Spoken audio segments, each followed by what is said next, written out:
Hello, everyone. So today I want to talk about the unfortunate murder of a young Ukrainian woman in North Carolina. I can't remember her name. I'll put it in the title. So the important thing is what can we learn from this? All right, because as as terrible as it is, I mean, there's always something to be learned from terrible things that happen. Okay, so the first lesson, all right, and this one particularly goes out to the suburban women, okay, is do not vote for Democrats, okay, because this is what you get, okay. So this was from what I understand, a career criminal. He had been in and out of jail many times, multiple arrests, and the judge, a Democrat appointed judge in a Democrat city, kept releasing them. Okay, so this is what you get, right? So this is what you vote for. This is what you get. So that's the first lesson that we get out of this. The second lesson, okay, is have a gun and always be prepared to defend yourself. Okay, so that's really important. Okay, now in this particular case, this young girl was stabbed from behind with no warning. Right, there was no interaction. The guy was. I saw the video. The guy is basically filling on his phone, I think, and then he starts playing with a pocket knife, and then for no reason he gets up and stabs her from behind. So there was no interaction. There's no way that this girl from that position would have known what was about to happen, and that's the problem. Okay. So I grew up in New York City, and this is at a time where basically I couldn't carry guns. But one of the things I learned very early on when I was, riding the subway in New York City is that there's always somebody on that train that wants to kill you. Okay, so one of the things that I learned from a very young age is situational awareness. Be aware of who's coming on the train, who's going off the train.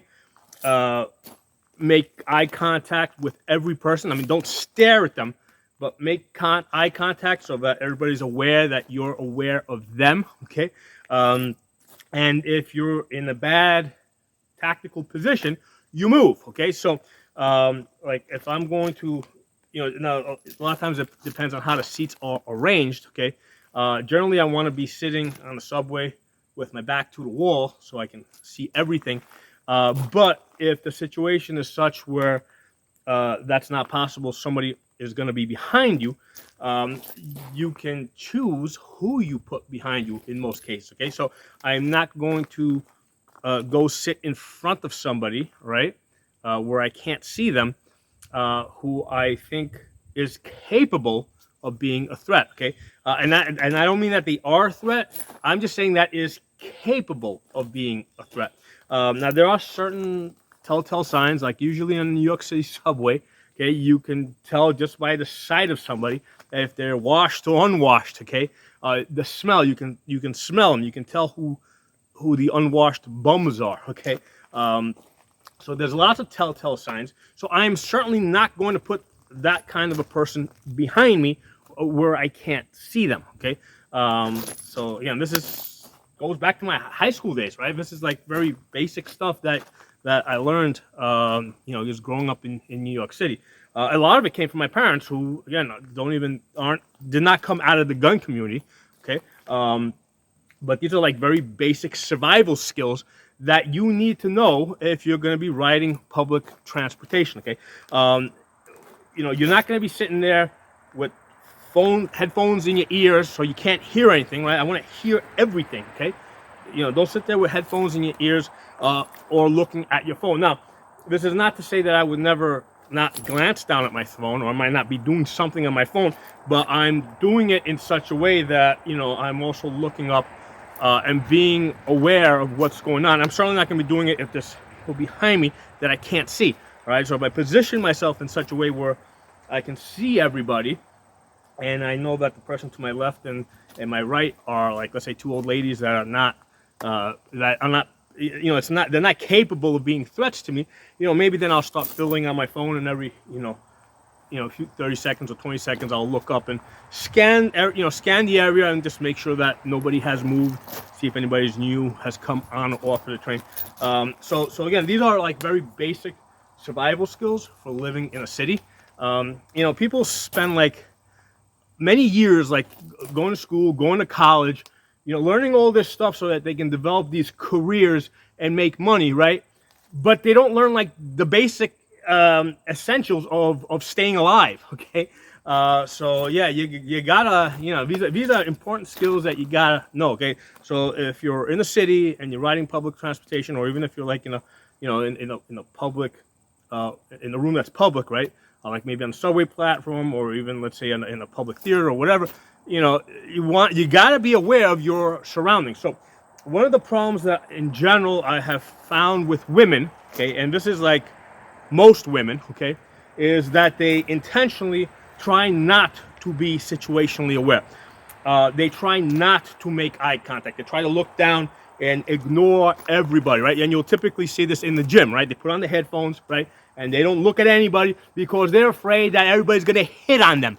Fuck that shit, man. They need to look at every motherfucker, and they need to let everybody know that they know what's going on. Okay, that's how women have to be if they want to survive. Okay, and that's what I train people to do. Okay, so as a full-time gun instructor, and I say just like that, so that I get that point straight across. Okay, if somebody's hitting on you, okay, if somebody's hitting on you, right, you always got the option to tell them to go fuck off, okay? You always got that option, right? Right?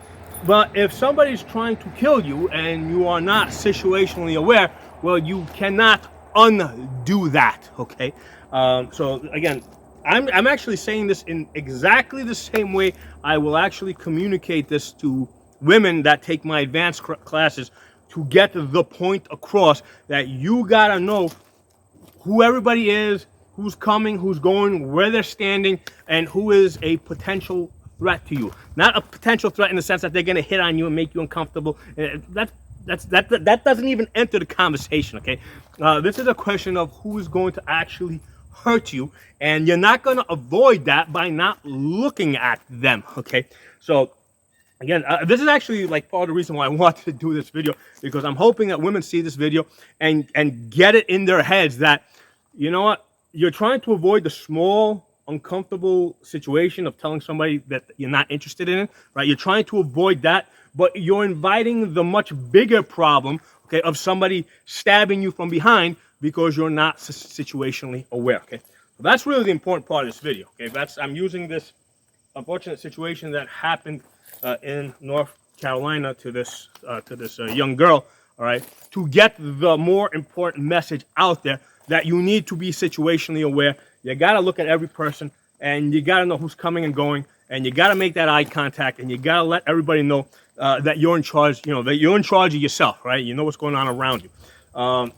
Really important. So that's like one of the main, like when I teach my self-defense classes, that's like one of them, like, at the point where I'm actually doing like a self-defense, like gun training class, they already know how to shoot the guns, right? Because we've covered that and they've already learned that, okay? So when they're coming to a self-defense class or a personal protection type of class, the first thing we talk about, okay, is situational awareness, and, knowing what's going on around you, knowing how to avoid certain problems, knowing how not to be in certain places, okay?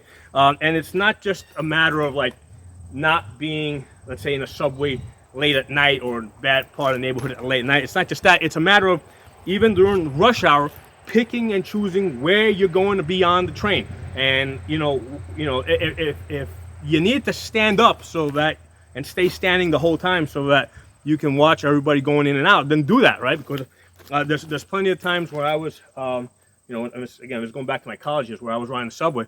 I didn't like the people on the train. I didn't sit, right? I stood in a position where I could, I couldn't find a seat that, a seat that gave me a tactical advantage, right? So I stood the whole subway ride, right?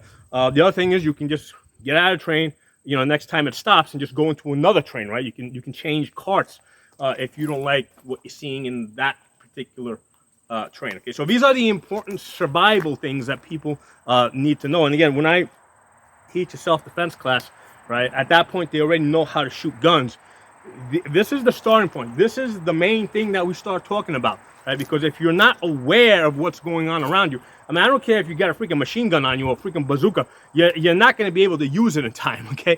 You got to know what's going on around you, right? And that's all the time, man. That's, you know, I mean, now, fine, granted, there's many situations where I go in and assess situation. Yeah, I either know everybody here or I can see that nobody's a threat. You know, everybody seems to, you know, be having those two having a conversation there, those two having a conversation over there. There's a couple over there, mom with her kids over here. Hey, nobody here is a likely threat to me. You know what? I bring down my defenses, right? Maybe I'll start fiddling on my phone there. But, you know, every time the door opens and closes, I'm watching who's going in and out, okay? So, yeah, these are the important things to learn. Again, people spend way too much time learning things just so that they can make money, okay? When they should be learning things so that they can stay alive, okay? Those are the important things. Those are the things you learn first, and then you worry about, you know, how you're going to pay for your television and your car and all that other crap that you want to have, okay? So anyway, I wanted to use this opportunity to get this important message out there about situational awareness, okay? And, you know, because like I said, I'm going to say that, hey, everybody should be carrying a gun and be trained and ready to protect themselves. And people will tell me, hey, but how this woman got stabbed from behind, how is she supposed to? She should not have, she should have been trained to not put herself in a situation where she's got somebody behind her that she's just like completely not aware of, okay? I mean, I would have took one look at this person. I said, hey, you know what, this guy's probably, I mean, I would have said this guy's probably just, you know, minding his own business, but I just would have selected a different seat to sit in, you know, just to be on the safe side. Okay, I would have probably sat, because there was like an older woman in that train. I probably would have sat on the other side, in front of the older woman, right?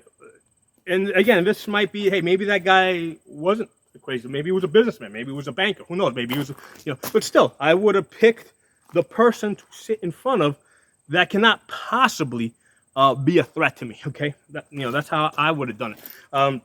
Other thing I want to say with gun training, one of the things that I do in my advanced training classes is I actually do role playing, right? Where I act out different scenarios where, let's say in one scenario, I might be verbally threatening somebody from a distance. In another scenario, might be closer, you know, so I actually get people used to, different types of threats and what the appropriate response should be. Like in this scenario, you can get away from them. In that scenario, you don't have the option of getting away from them. They're already attacking you. You have to respond. Okay? So again, these are things that when I train people, I want them to get used to that kind of stuff. And if most of the people watching this channel that are gun people, you know, self-defense is not just going to the gun range and shooting at a target and hitting the target. That's learning how to shoot a gun. But that's not self-defense training. Okay, self-defense training is actually done with a gun simulator, right?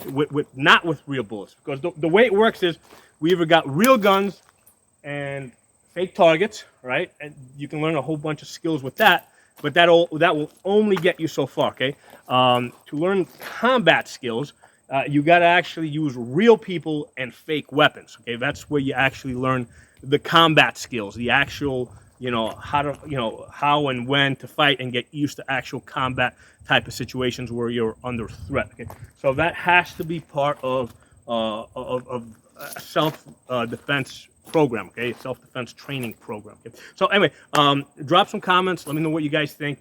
The comments help push the algorithm.